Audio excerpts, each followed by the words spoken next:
In a small provincial town, there lived a simple girl named Paula. From a young age, she endured many hardships, more than enough for several lifetimes, yet she faced them all alone. When Paula was just a few months old, her father abandoned her and her mother, Frances, in search of a better life. Paula barely remembered him, and Frances never spoke of him. Left to raise her daughter alone, Frances struggled greatly. Without a proper profession, she worked as a cleaner in a store, where her salary was meager. However, the store manager often helped her, sometimes by providing groceries or a small holiday bonus. Frances had distant relatives living on the outskirts of town, but they had no contact with her. They only cared about their own problems and found it unpleasant to associate with a simple cleaner. At night, Frances often cried and cursed her fate, but each morning she would head to the store to clean the floors before it opened. She had no choice but to bring little Paula in a stroller, leaving her in the back room. Despite Frances's efforts, their situation remained dire. Their diet was poor, causing Paula to be small for her age and often ill. When Paula turned 6, she began preparing for school like other children, but her mother couldn't afford a uniform. Frances dressed her daughter in the best dress she had, which she had altered from her own suit. Paula, holding a modest bouquet of flowers, proudly looked at her future classmates.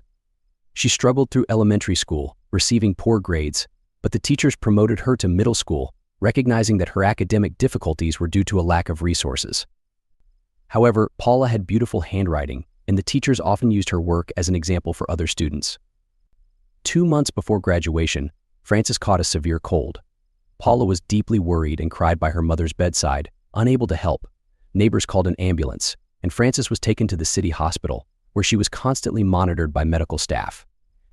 Each morning, Paula would come to the store to mop the floors before rushing off to school. The pale, malnourished girl struggled with a half-filled bucket of water, but the floors always gleamed. The store manager didn't mind the substitution as long as the store was clean. Sometimes Paula cleaned after the store closed so she could sleep a bit longer in the morning before school. She visited her mother almost every day, though at first she wasn't allowed in because Frances was in critical condition. Frances's health briefly improved but then declined again. The doctors couldn't fully cure her illness, likely exacerbated by years of working in drafty conditions and poor nutrition. 1 week later, her condition suddenly worsened, and 2 days later, unexpected complications arose. In the middle of the day, Frances suddenly passed away. Paula was informed of her mother's death by the doctors. Upon hearing the news, she fainted and had to be revived by the medical staff. She wept uncontrollably and had her first severe panic attack, prompting the attending doctor to consider hospitalizing her. At home, Paula regained some composure, but seeing her mother's empty bed, she broke down again, sometimes crying out in despair, which deeply worried her neighbors. Frances was buried with only Paula and 2 of her neighbors in attendance at the cemetery. 2 workers from the store brought a wreath from the staff and handed Paula a sealed envelope from the director, which contained a sum of money. Paula passed her final exams but did not pursue college. Instead, she immediately began looking for work. She was fortunate to find a cleaning job at an office in a new building in the city center. The young staff readily accepted her because the previous applicants had been older women experienced in cleaning but deemed unsuitable due to their age. The general director believed that a young cleaner would fit better with the youthful team, and he was also taken by Paula's appearance. Initially, the office staff laughed at the young cleaner, but Paula ignored the teasing, and the jokes soon stopped. She valued her job greatly and performed her duties meticulously. The office floors always shone, regardless of the weather. Paula lived in a modest house inherited from her mother. 6 months after her mother's death, she officially inherited the house and transferred all the documents to her name. Her salary was paid regularly, so she never had debts. She lived modestly and alone. Paula's personal life was uneventful. After reaching adulthood, she spent most of her time at work and had no close friends. Young men her age were looking for fleeting adventures rather than serious relationships, which did not appeal to Paula. Like all girls, she dreamed of true love and romantic relationships, where her partner would kiss her tenderly instead of breathing cheap alcohol in her face. Years passed, and Paula's personal life remained unchanged. However, when she turned 20, she had a brief relationship with a young man named Alan, who was drawn to the modest girl he met at a disco. They dated for a few weeks, and Alan even hinted at marriage. But after visiting Paula's home and realizing her poverty, he decided not to pursue the relationship further and quietly disappeared from her life. And Paula's personal life remained unchanged. However, when she turned 20, she had a brief relationship with a young man named Alan, who was drawn to the modest girl he met at a disco. They dated for a few weeks, and Alan even hinted at marriage. But after visiting Paula's home and realizing her poverty, he decided not to pursue the relationship further and quietly disappeared from her life. And Paula's personal life remained unchanged. However, when she turned 20, she had a brief relationship with a young man named Alan, who was drawn to the modest girl he met at a disco. They dated for a few weeks, and Alan even hinted at marriage. But after visiting Paula's home and realizing her poverty, he decided not to pursue the relationship further and quietly disappeared from her life. Paula was deeply hurt by Alan's departure. Though she hadn't been thinking about marriage yet, it pained her to tears that she trusted him, only for him to act so cruelly.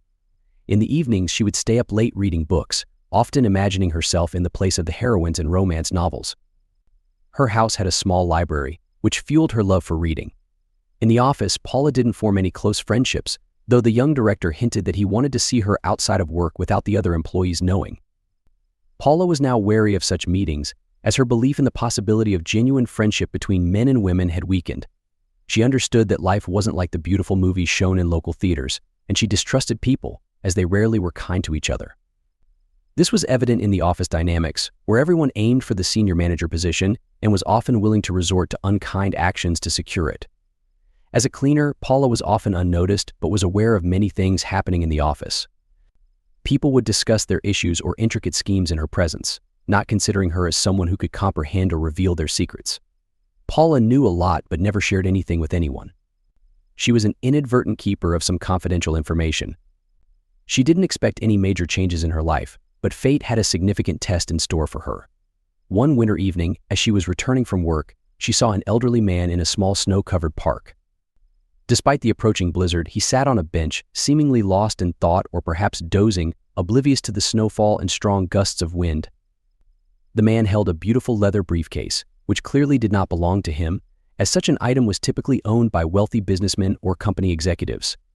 At first, Paula hesitated to intervene in a stranger's life, but it was clear that the lonely and seemingly homeless man needed help.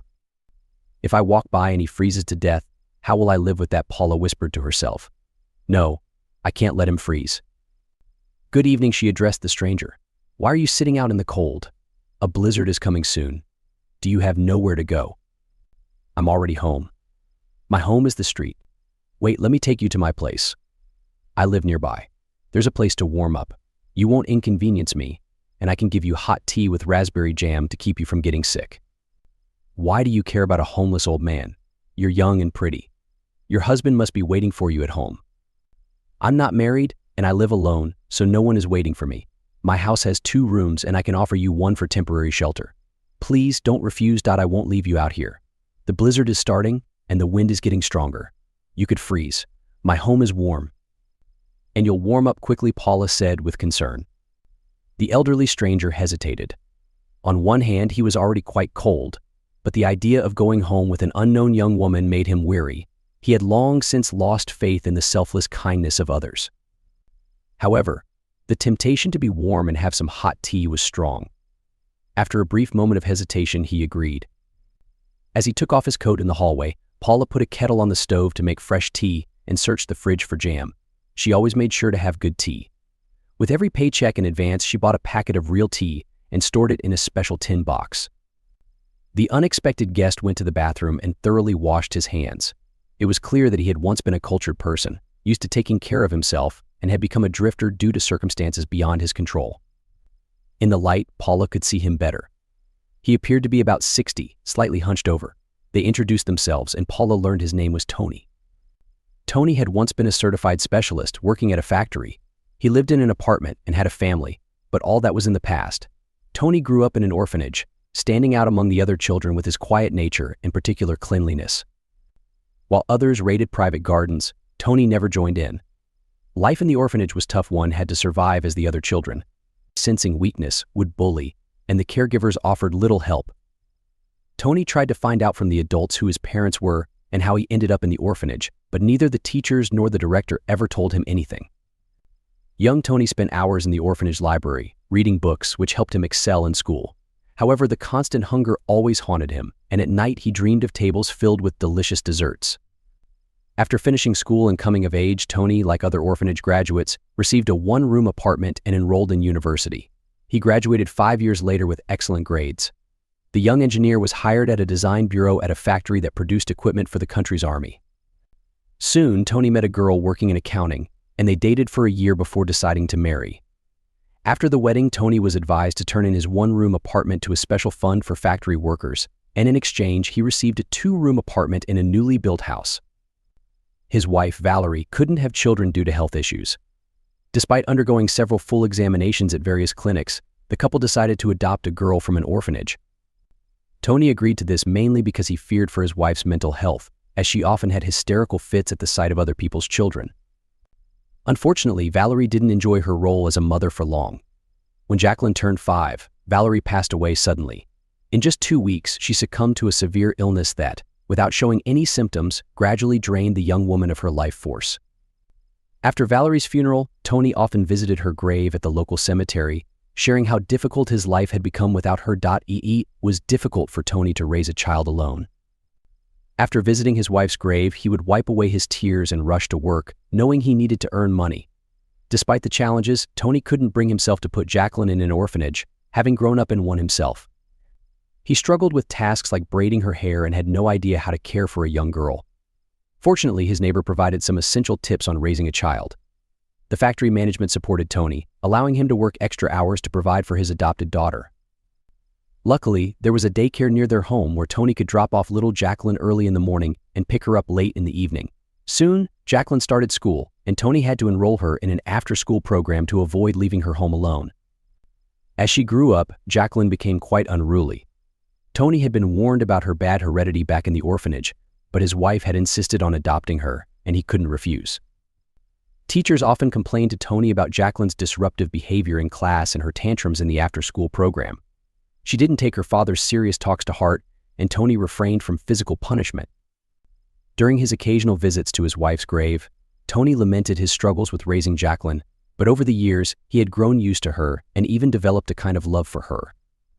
By the time Jacqueline reached high school, she was dreaming of a luxurious life and demanded expensive clothes to keep up with her classmates. Tony couldn't afford everything she wanted, leading to a complete breakdown in their relationship. Jacqueline decided that after finishing high school, she would marry a rich man, not a mechanic or an engineer from the old factory. At 17, Jacqueline was beautiful, with a great figure that attracted many admiring glances from men. She had perfected a walk that swayed her hips, deliberately enticing them. Jacqueline's dreams soon came true. At a disco, she met a stylishly dressed young man named Joshua, who quickly won over the inexperienced girl. Within a month, he met Tony. Initially, Joshua seemed like a good match, but while Tony was skilled with technical matters, he wasn't good at reading people. In a private conversation, Joshua revealed that he was willing to marry Jacqueline, but they had nowhere to live. He suggested that if Tony sold his apartment and bought a one-bedroom apartment for himself and Jacqueline in different neighborhoods, it would solve their housing problem. Tony took a long time to make a decision, but the pressure from his future son-in-law and his adopted daughter was so intense that he eventually gave in to their arguments. He later deeply regretted this decision, but it was too late. The deal to sell the apartment went through, but Tony never saw the money or the one-bedroom apartment. It turned out that Joshua and Jacqueline had sold the apartment, taken the money, and disappeared from the city, leaving Tony homeless. Upon learning this, the old engineer nearly had a heart attack. How was he supposed to live now, and more importantly, where? He had to ask the factory management for a room in the dormitory, which they granted him. Previously, Tony had been indifferent to alcohol, drinking only a little during holidays with good company. But now he began to mark the end of the work week with drinks every Friday. Soon, his colleagues saw him in the bar every evening, leaving late at night in a rather unsteady manner. 6 months later, his situation continued to deteriorate. Tony was eventually fired due to repeated absences and drinking on the job. Naturally, this also meant he had to leave the dormitory. Tony had been living on the streets for over 10 years. In the early years, he became quite close with a local janitor who sometimes let him sleep in the tool room, but the janitor eventually left town and Tony lost his only friend.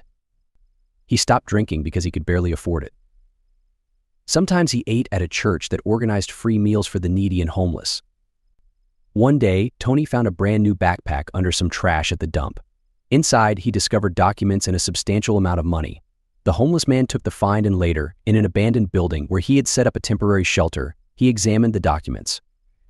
They likely belonged to a local businessman who owned a company. The old engineer decided to return the items to their owner, but didn't know how to find him in the city. Paula listened carefully to the homeless man's story and then asked to see the documents. It turned out the briefcase belonged to the general director of the company where she worked as a cleaner. Many of the documents bore his name and initials in small print at the bottom, next to spaces for signatures and seals. Paula had recently overheard two employees discussing a sensational piece of news during lunch. The general director's briefcase had been stolen, containing important documents for a major deal. Tom, the director, was so upset that he announced a large reward for anyone who found it. He had invested a lot in this project, and competitors would be thrilled to get their hands on the documents to close the deal themselves. "Please take me to your boss tomorrow morning," Tony said. "I want to return his briefcase. The monetary reward would be very useful since I'm completely out of funds and have no way to earn any." "The forecast says the blizzard will last all weekend," Paula replied. "We've been told the office will be closed until Monday, so you won't be able to go anywhere. You'll stay with me." "Don't worry, I won't charge you for staying here. Let's just consider it a visit. When the weather improves, I'll take you to the office." The elderly homeless man was moved to tears by her words and assured Paula he would repay her kindness in the future, but she insisted she needed nothing in return. The storm lasted until almost noon on Monday. So much snow had fallen that the city's transportation system came to a standstill, and even the best drivers didn't dare take their cars out of the garages. Almost all the men in the small town went out to help the municipal services clear the streets and sidewalks because the janitors couldn't manage on their own. Paula spent 3 hours clearing the small yard and making a path to the street. She forbade Tony from going outside because he had been coughing heavily at night and had a high fever. "There's no need for you to be out in the cold. Stay inside where it's warm. We probably won't be going to work today. We'll postpone everything until tomorrow. The boss called and told everyone to stay home, but we need to be in the office by 8 on Tuesday, no excuses." The meeting between the former homeless man and the company director took place in the CEO's office. None of the employees knew what they discussed for an hour.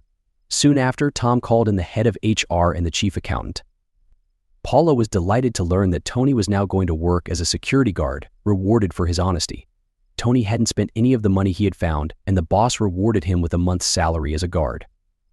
The director's personal driver, Samuel, took the new security guard to the company's premises, where he would begin his new life. The company decided to take Tony to a barber shop and then to the nearest store, where they bought him a suit, a white shirt, and sturdy shoes as his uniform. Tony was transformed. The suit highlighted his figure, and the new haircut and clean-shaven face made him look younger. He now greeted employees with a smile every morning and was the last to leave, handing over the premises to the night guard. Tony lived with Paula, referring to himself as her grandfather. With his first paycheck, he bought a large shortbread cake from the bakery and 2 packs of premium tea.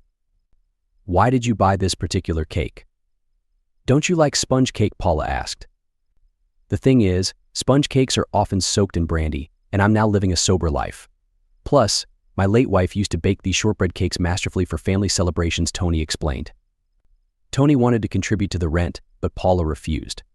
So the former homeless man made a condition he would either buy groceries or give Paula money for them. "Otherwise, I'll move to the dormitory," he said, adding that Tom had mentioned it would be no problem to arrange a separate room for him there. Living with Tony was easy for Paula, and she found it less lonely. There was always someone to talk to, and Tony, whom she now called Grandpa, had many life stories to share and could give wise advice. By nature, Tony was sociable. While working as a guard, he met and became quite close friends with a young doctor who often visited their boss. His new friend, Brian, had once been a successful surgeon with great ambitions, performing successful operations and held in high regard by the city hospital administration. But family circumstances forced him to leave and work in a city clinic, where he now listened to the complaints of pensioners. Brian had previously lived with his parents in a suburban cottage. One day, they took out a large loan using the house as collateral but couldn't repay it. The bank repossessed the cottage, forcing Brian to move into a modest house inherited from his late grandmother. He had to arrange for his parents to undergo compulsory treatment for alcoholism and later move them to a nursing home where they received round-the-clock care. Both pensions went towards paying for their treatment and accommodation. Most of Brian's earnings were spent on supporting his parents, as their pensions were minimal. As a security guard, Tony often overheard conversations among employees. One day, he happened to overhear a discussion between the CEO, Tom, and a local fortune teller who had been trying to catch Tom at the office entrance for days, as she hadn't been issued a pass. "I see you have serious health problems, and you are in mortal danger if you don't have surgery soon. I know a good surgeon who can resolve this issue for a modest fee. There's no need to worry, I have an old friend who can handle this easily. And I ask you not to bother me again. Tony. Please ensure this woman never enters the office. If she appears again, call the police immediately," Tom instructed. Tom, feeling somewhat unsettled by the fortune teller's words, decided to verify her claims. He had been feeling some deterioration in his health recently. By the end of the day, he would be extremely fatigued. So he turned to his longtime friend, Brian, to check his health. Brian conducted a thorough examination but found no pathologies requiring urgent surgery. "You need to take some vitamins and certain stimulating medications, perhaps get a few IV drips to cleanse your blood, but I wouldn't advise surgery," Brian told Tom. The businessman followed his friend's recommendations, and after 3 weeks, he felt much better. An investigation revealed that the fortune teller had been hired by competitors aiming to sideline Tom temporarily, so they could snatch a lucrative contract for building a new entertainment complex in the city's Central Park. Law enforcement took an interest in the fraud, and as a token of gratitude, Tom gave Brian some money to build a clinic, fulfilling Brian's lifelong dream. Years passed, and Tony continued living with Paula. He was about to retire when he suddenly lost consciousness at his post. Paramedics rushed him to the city hospital, where he was admitted to the ICU. Unfortunately, Tony unexpectedly fell into a coma, and outsiders were not allowed to visit critical patients. Paula, devastated, would stop by the hospital on her way home, but no matter how much she pleaded, she couldn't see Tony. The ICU had strict visitation rules. A week later, Paula scheduled a meeting with the CEO and requested time off to care for Tony. They don't allow visitors in the ICU, but they urgently need orderlies for patient care. "I want to work there to personally look after my grandfather," she explained. "I understand your dedication, and I'm generally okay with it, but the office will get dirty in your absence since we have no other maintenance staff," the CEO replied. "I can do the cleaning after all the employees leave," Paula suggested. "Then why do you need time off? You can work on a different schedule, and I'll notify building security. Tony is a valuable employee, you know. He was once a highly skilled engineer before he ended up on the street. I was thinking of making him a technical consultant. But then he suddenly fell ill. I'm sure he will recover. It's important to be there for him. Some doctors say that patients in a coma can still hear and feel, so I want to be close to him," the CEO responded. While working at the city hospital, Paula met a fairly attractive orderly named Benjamin, who was raising a young son alone because his wife had left them and moved out of town. Benjamin's son, Bobby, was born with a congenital defect, a curvature of his left arm that required surgery, but they couldn't afford it. Benjamin was doing his best but couldn't raise the necessary funds. Gradually, Paula and Benjamin developed a friendly relationship, but they couldn't meet outside of work. Benjamin's son needed constant attention, and Paula rushed to the office after her hospital shifts to tidy up.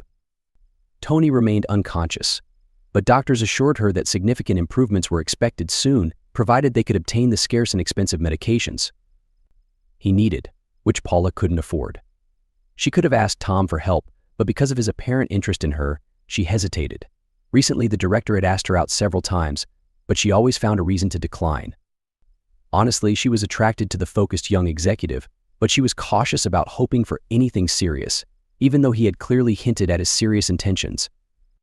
One day, as Paula was sleeping at home after another exhausting week at the hospital, a few large black cars pulled up outside her house. An elderly man dressed in an expensive suit, who looked very much like Tony, got out of one of the cars. He quickly unlocked the gate, entered the small yard, and then approached the front door and rang the bell. Paula opened the door and was stunned with surprise. At first, she thought she was dreaming, but the stranger reassured her, "It's me, Paula." "I'm Tony. I'm back."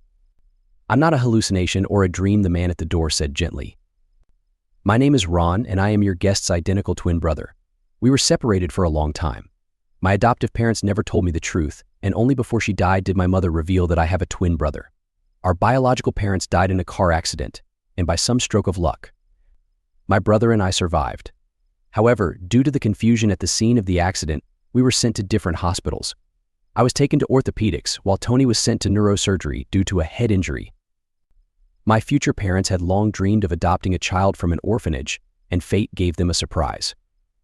Norma was the head nurse in the department where I was treated for an open fracture of my arm. When I regained consciousness, I had no memory, which my future parents took advantage of. Brandon, my adoptive father, was a businessman with the right connections among city officials. With significant money, any opportunity opens up, so they soon adopted me and took me home.